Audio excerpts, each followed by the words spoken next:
சர்வதேச அரசியல் அரங்கில் பெரும் அதிர்வலைகளை ஏற்படுத்தி இருக்கிறது ஈரானின் இஸ்பஹான் மாகாணத்தில் நடந்த அந்த அதிரடி சம்பவம். வல்லரசு நாடான அமெரிக்காவுக்கும் ஈரானுக்கும் இடையிலான மோதல் இப்போது உச்சகட்டத்தை எட்டியுள்ளது. மாயமான அமெரிக்க விமானப்படை வீரரை மீட்க சென்ற அமெரிக்க படைகளுக்கு ஈரான் மண்ணில் மிகப்பெரிய சவால் காத்திருந்தது. கடந்த ஏப்ரல் 3ஆம் தேதி அமெரிக்காவின் அதிநவீன F-15E ரக போர் விமானம் ஈரான் எல்லைக்குள் சுட்டு வீழ்த்தப்பட்டது.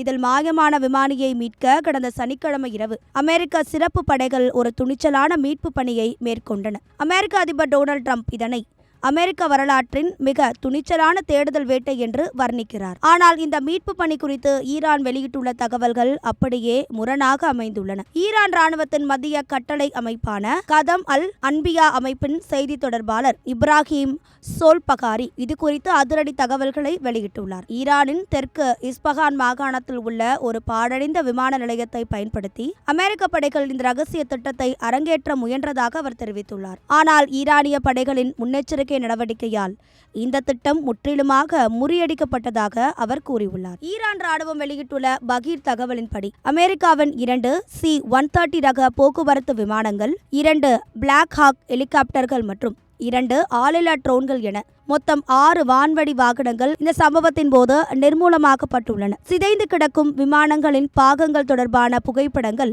ஈரானின் புரட்சிகர பாதுகாப்பு படை அதிகாரப்பூர்வமாக வெளியிட்டுள்ளது.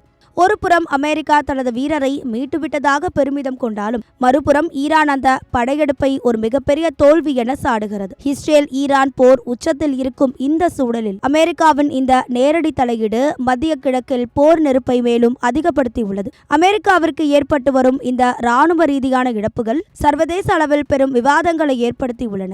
உண்மை நிலை என்ன என்பது குறித்த மர்மம் இன்னும் நீடிக்கிறது.